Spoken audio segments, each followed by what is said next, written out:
So, you might recognize them from their mugs up there on the screen.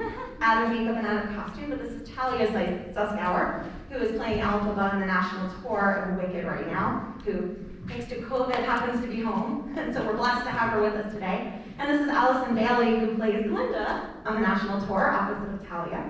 And she happened to be in town today, so lucky us, we get her as well. So we have both ladies here with us today, and ironically enough, if you read your agenda, Talia is actually from West Palm Beach. I went through the GROW program back when it was called Youth Leadership a few years ago. So she was sitting in your seats not that long ago. So how cool is that we have her home with us for this big presentation?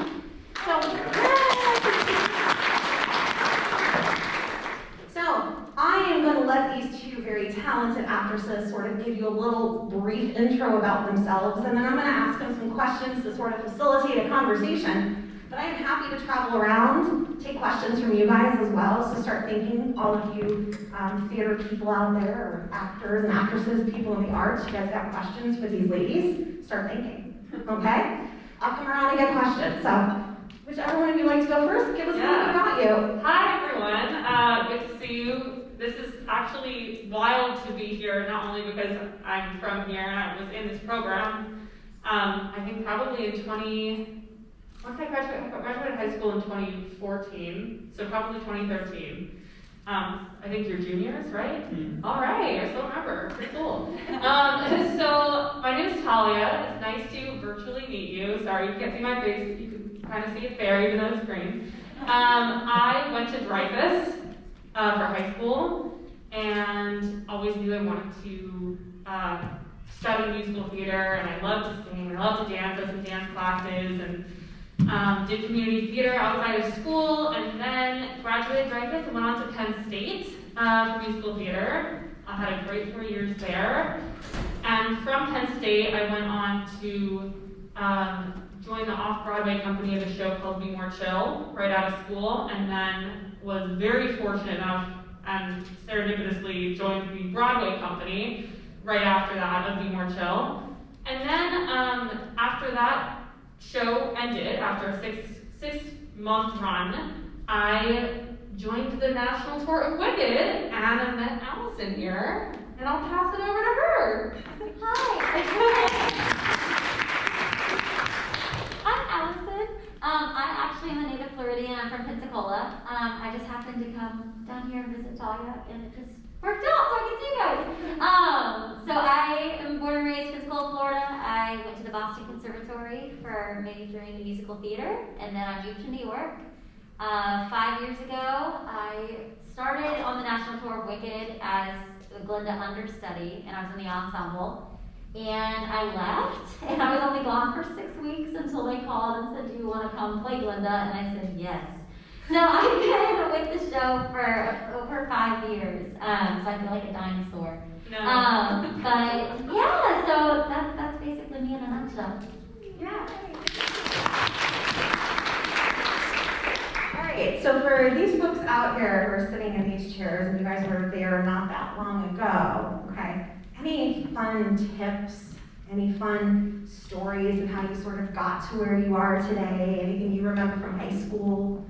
It was exciting, we'd love to hear that. Yeah, I mean, in whatever industry that you want to go into, I think just being really passionate about whatever you're doing. It's not too cool to be passionate about something. I think I was oftentimes made fun of for being too theatery, but I don't think if I was less theatery, I would have been starring Wicked. You know what I mean? So don't let anyone try to make fun of you because you're passionate about something that fuels your soul and gets you up every day. That's one tip I would have, just to kind of rule those voices out of your head and just stick to the path that you want to take. I think also just to expand your horizons and learn as much as you can about the things that you're interested in, and don't limit yourself so young in your life, you know? There are people that go to college for something and realize they want to do something else, and that's okay, you know? Your path is your own, and your journey is your own. So, and it's not linear.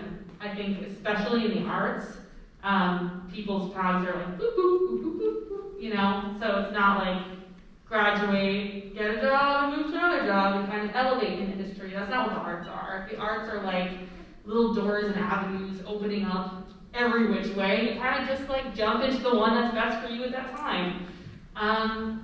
Anything else? I don't know. I mean, just absorb. For me, in theater, if you want to go into theater, just listen to cast albums and go see shows if you can. And we live in a digital age, so there's so much stuff online for you to absorb and take in. I think that's a great resource for you, I guess, in whatever industry that you're in. So, what I have to say. Yeah, absolutely. Because I started off as an understudy with the show, but also too, playing Linda was my first lead role ever. I was always in the ensemble. I was always a dancer. And I think no matter what industry you decide to go into across the board, it's just important to be a team player. And that's just my best advice. Also, it sounds so cliche, but just being kind. Yes. That really goes a long way. People want to work with kind people. And you remember kindness. You remember people who have been kind to you. It's so easy to be nice to someone, and people really remember it. Yeah, absolutely. There's so many talented people that we work with each and every day. And but I think the ones that we always want to work with are the ones that were so nice. They made such an impact on us. So I don't care how good of a singer they are. It really doesn't matter as long as they're just a nice person. So yeah.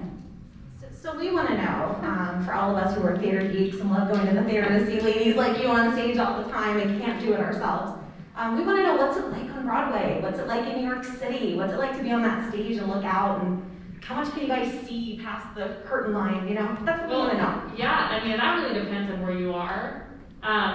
So it depends on what theater you're in and how far the lights travel into the audience and how far the audience is away from the stage. So it really depends. I try not to look out into the audience that much, or like if I am, it's kind of blurred vision and I'm not really focusing on anyone. But sometimes the first row is like pretty far, like 20 feet away, and sometimes they're literally right on top of us, and I'm like spitting on the person accidentally.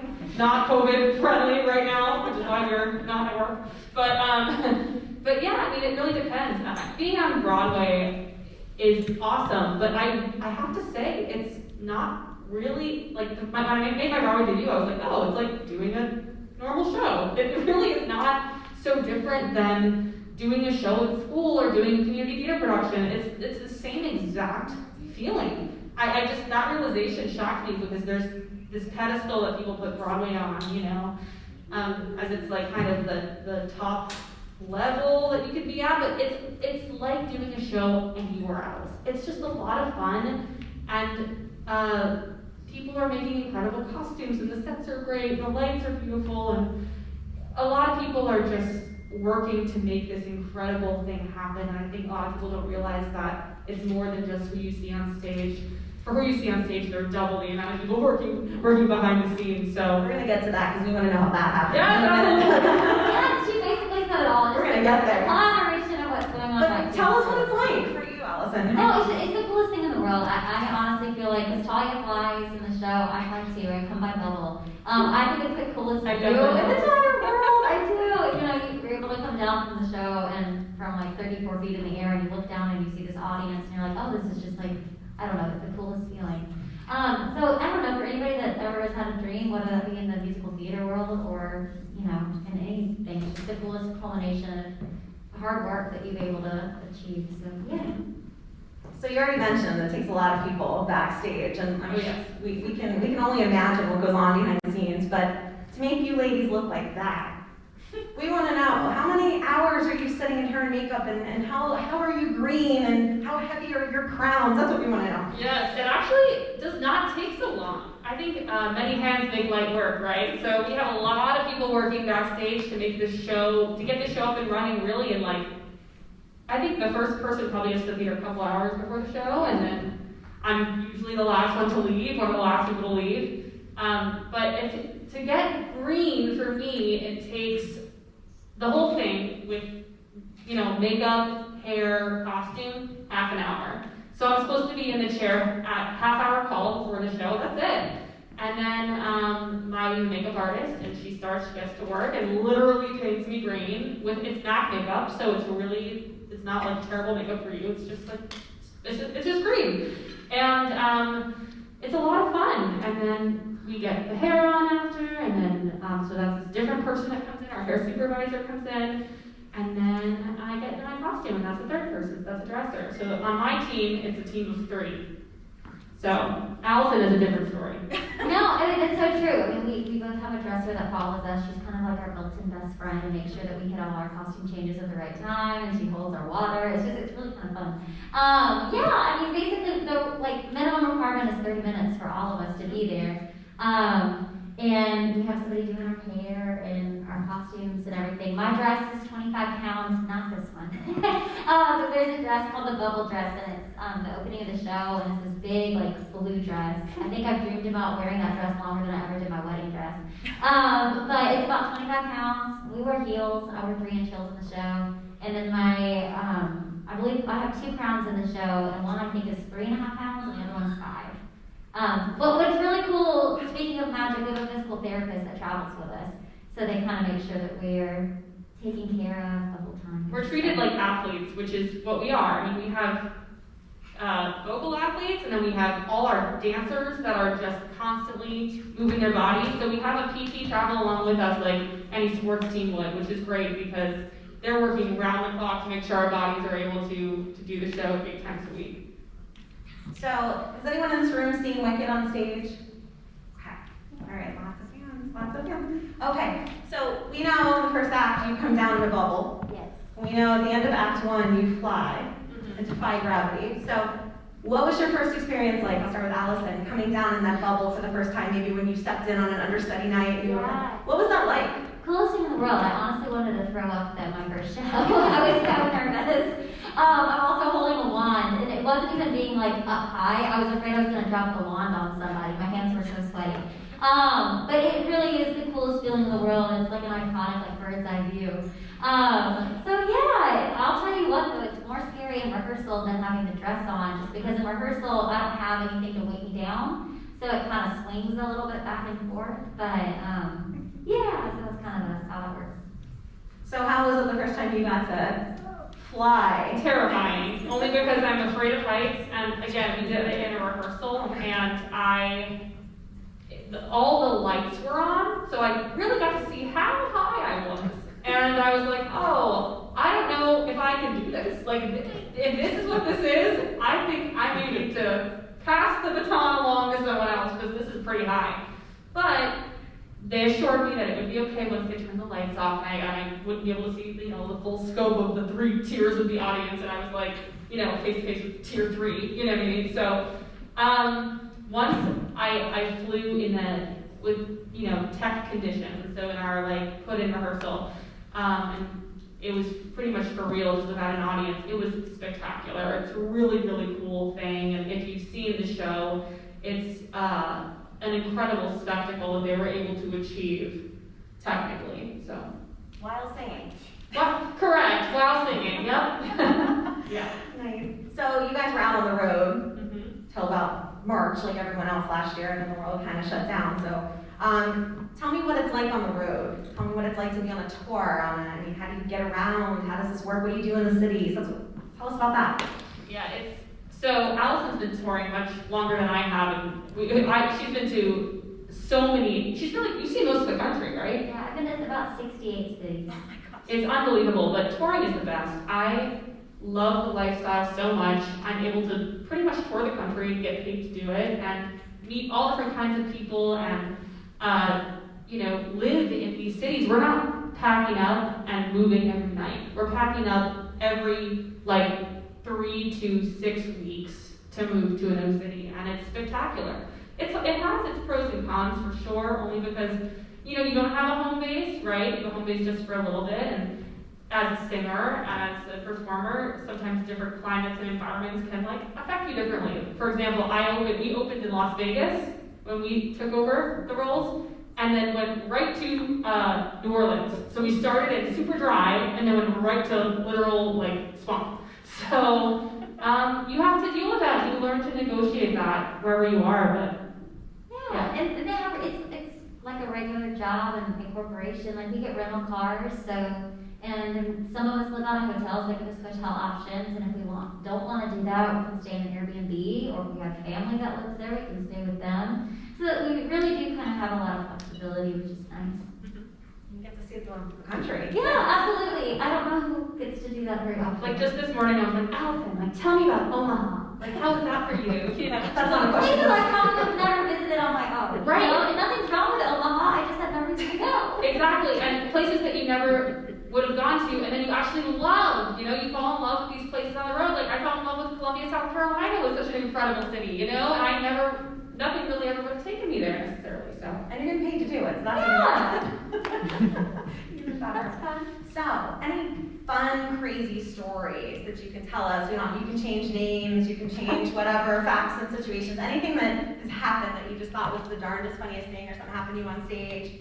I mean, it's live theater, you know, it's not like a movie where they don't use the tape where someone fell on their face, right? If you come to see the show, very likely something will go wrong, you know, whether it be small and not noticeable, or it could be something as big as one of us just falls flat on her face, which And we both have. We both have, which is, it's never not funny, and I always laugh when it happens to me, and then you of course laugh when it happens to someone else, but it's, right, we both fall in. I'm the biggest giggler. That's what I get most trouble for, is because if something goes wrong, I'm not really good at a poker face. I've been cut out of my dress before. My zipper got stuck, and they didn't know how to continue with the show without getting me out of this dress. So literally, the stage manager took a box cutter and whacked back the dress to get me out. And that's when we say the magic happens backstage. We have an entire wardrobe crew that I didn't have to wear the dress for like another hour. So they sewed the dress back up, and it was ready to go. But so that's interesting. And then there was one time, because we can see some into the audience, so there's one time where we were in a scene and we were looking out at one of the exits, and right under the red glow of the exit sign, there was a man who was dressed in red and looked like Santa Claus, like he literally had, right? We swear it was Santa, but and people were just going, Santa, like on stage, and Santa. It was really funny. Yeah. And you had to be there, you know. Well, I'm realizing now I'm telling you the story that you had to. But okay. We can only appreciate what you can see when you're looking out. I'm sure you've seen some crazy things. Yes, and crazy sounds sometimes from the audience. You like weird burps that like happen in silence, like moments of silence in the show. It's funny. More than the crinkle of candy. Correct. Yeah. Perfect. All right. So, any news, any updates for you guys? Are we about to see maybe a restart of the theater here? We heard that Broadway will be coming back in September in New York, which is great, and we're hoping that tours will be able to resume a little before that. So hopefully this summer, we're crossing our fingers. It would be really nice to have come to the Kravis Center. I know we were supposed to, and I think we've had to be rebooked, so I know it would have been really nice. But hopefully we'll be starting that back up in the summer, and regardless of what show's coming here, we'll get some great shows in here in the fall, all right? It'd be great. Yes. All right, so all of you folks out there, anybody have any questions for these ladies? Oh, yes, cool. I could talk all day, but all right.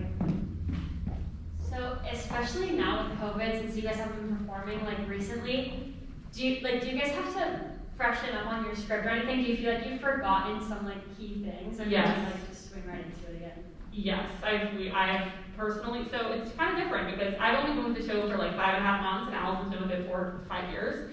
And so it's going to be a different reaccumulation for every single person involved with the show, but it's like when you do anything for over a year, you're going to have to revamp, and so we're actually going to have like a full rehearsal process, which is going to be exciting and great, but yeah, there are some parts of the show I think about and I'm like, oh no, like that's gone, that's left the building, you know, but I think it'll be a night, I love rehearsal, so it'll be a full rehearsal process to get back in. You want to add to that? No? She got We're not. And real quick, did the green makeup stain? Like stain your skin? So actually, yeah, kind of. Even when I get it fully off and I've done like double cleanse, I kind of jaundiced while I'm doing the show. I have a little yellow tint to my face pretty much the whole time, and I do have a green pillowcase wherever I go because I've learned that white pillowcases in hotels, they're not so happy with me if I stain a little bit. So it stains costumes, which is another thing. I have to be careful when I'm hugging her in her white suit, you know, in the show, that I'm not like, it's good I'm taller. Yeah. But, you know, that's always scary. It scares me. She hugs me and I'm like, oh I don't want to hurt Mama stain. But yeah, it stains a bit. All right. In all of your shows, what's been your favorite role and what's your dream role? Oh. Actually, my dream role for, like, in high school, all I would sing was Wicked, like, truly. So my dream role for years was Alphaba. So it's really cool to be able to say that I get to do it now. My new answer is maybe it hasn't been written yet. Like, I don't know, you know? Maybe it's a new show that hasn't been written yet. And my favorite, you said favorite show too? Like your favorite role in a show you've done? Oh, I think Alphaba, probably, yeah. Mine's gonna very much mirror that. I sang Popular for my senior showcase in college. Like, this is all I've ever wanted to do my entire life. But I would be lying if I said anything else. For show in the future, I'm a huge Disney fan. Obviously, I know my market being from Florida. So hopefully a Disney show one day. Yes.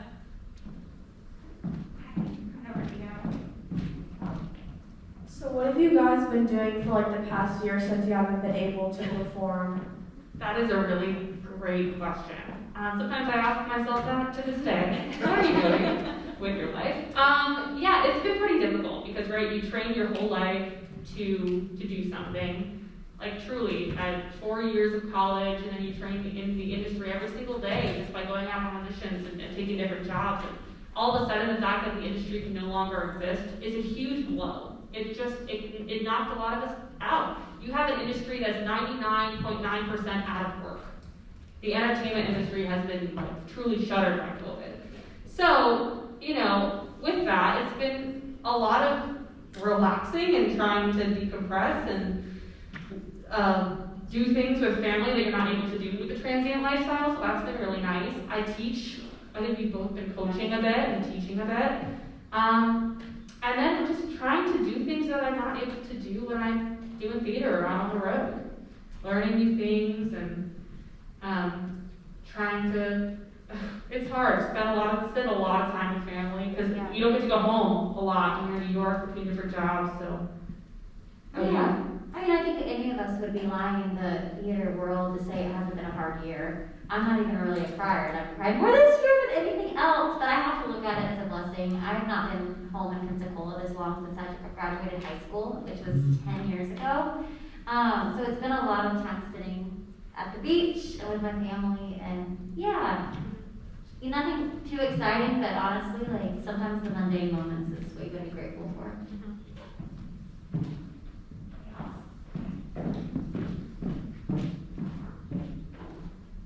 Besides you guys falling on stage, have you guys ever broken character, like forgot your lines? Oh, yes. Yes. Yes. And anyone that has said that they have not done that is lying to you, because just like with anything, it's live theater and you're a human being. And if you're just going through a day and you have a thought in your brain, the thought could get in the way of you saying the next line, you know? There is right at the beginning, I like literally reliving this trauma as I'm telling you this story. It's the actor's nightmare to forget a chunk of lines and then be on stage in front of an audience.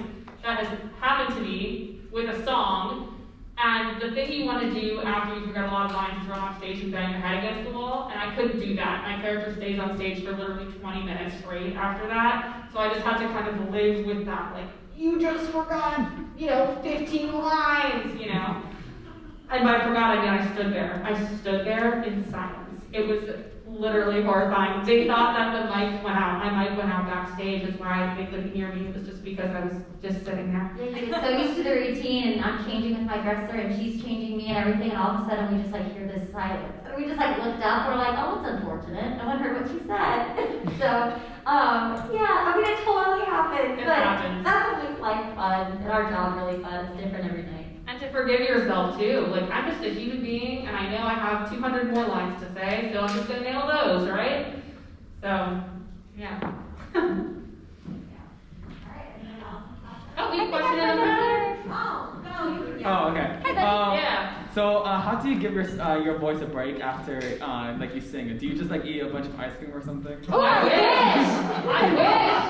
That'd be awesome.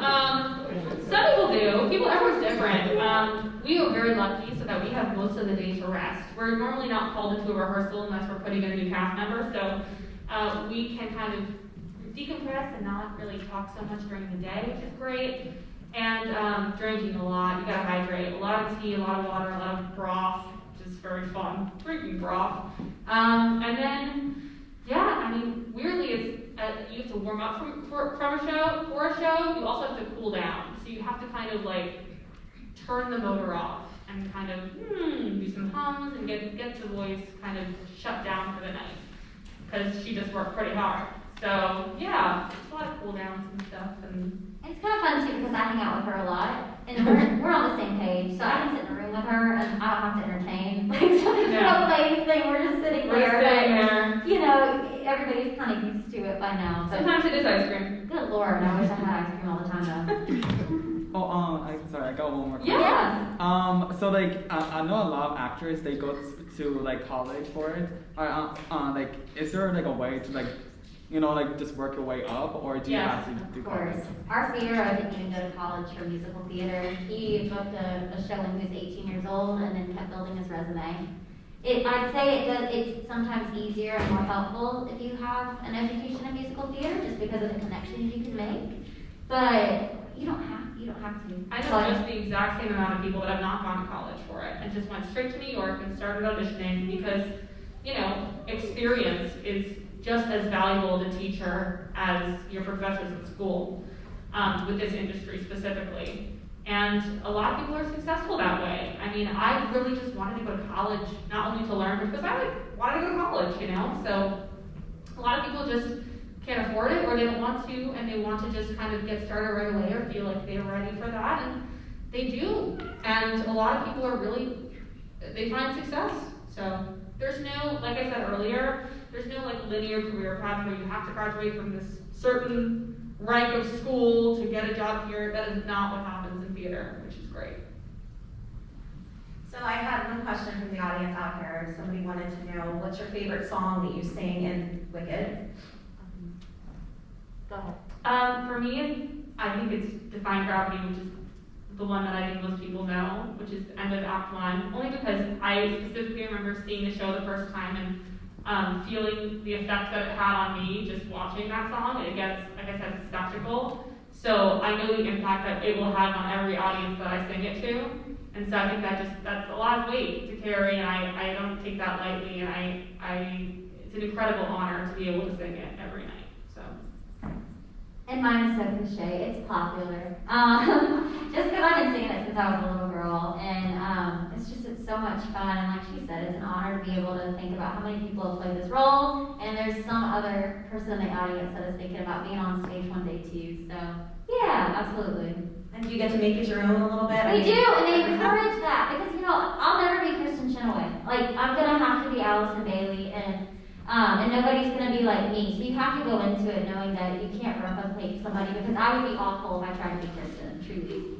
Sometimes she'll be trying something new, and she oftentimes won't tell me, which is what I love. And all of a sudden, like, she has to really throw me around during that song, and she'll just like throw me down, throw me down her lap, or like toss me around, and I just have to be in the moment with it. It just makes me laugh because it is so funny, and she's got really natural comedic chops, and she just nails it. Yeah. One more audience question. Do you have any tips or tricks that you use for memorizing lines and dance moves? Oh, repetition. It's again different for everybody, but just repeat.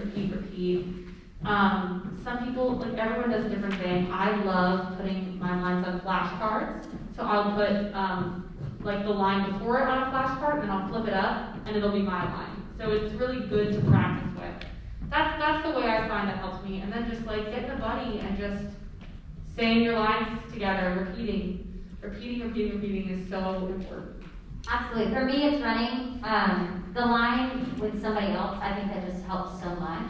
Being able to hear the line before you and obviously the line after. And practicing memorizing things. I feel like the more I would have to like audition, the more auditions I had, the better I was at learning, because I was constantly trying to memorize, so my brain was thinking that way. So yeah, I think the more you practice, the better you'll be. So I think sort of a final question for you ladies, we won't hold you to it, but now that you're in this industry, what kind of changes do you think we're gonna see post-COVID? Anything you think is gonna be really different? Maybe you've heard? It's hard because we really don't know. Oh Lord, we've heard a lot of things. Yeah, there's a lot of. It's not true. That's fair. I mean, I think initially a lot of health and safety guidelines that will be different. We are in an industry that we're all kind of tightly packed together as sardines. That's how it works. You know, we all kind of got to be in close quarters, and we have flus travel through the cast all the time. People get sick, so it's not really anything new except it's COVID, obviously. So things are going to be a little different. We're not really sure how yet, but I really, in a positive way, I think there's going to be an artistic renaissance after COVID. I think that people are just going to be, just like in the Renaissance, you know, earlier in the last century, there's going to be an incredible just explosion of art and theater. It's going to be wonderful. Yeah, I think, you know, I don't know necessarily what they're going to do with regulations and guidelines and things because that's way above my head. And pay grade. Yeah, pay grade. But I think the most important thing is just for us to be able to get theater back out there and get to what we love and being able to give it to an audience that I know they love it too. All right, oh, we're so thrilled. Thank you, Talia. Thank you, Allison, for being in town and having to be here. For everybody, thank you so much. It was lovely chatting with you guys. So, all right. Have a great rest of your day, everyone. Thank you. Thanks, Claude.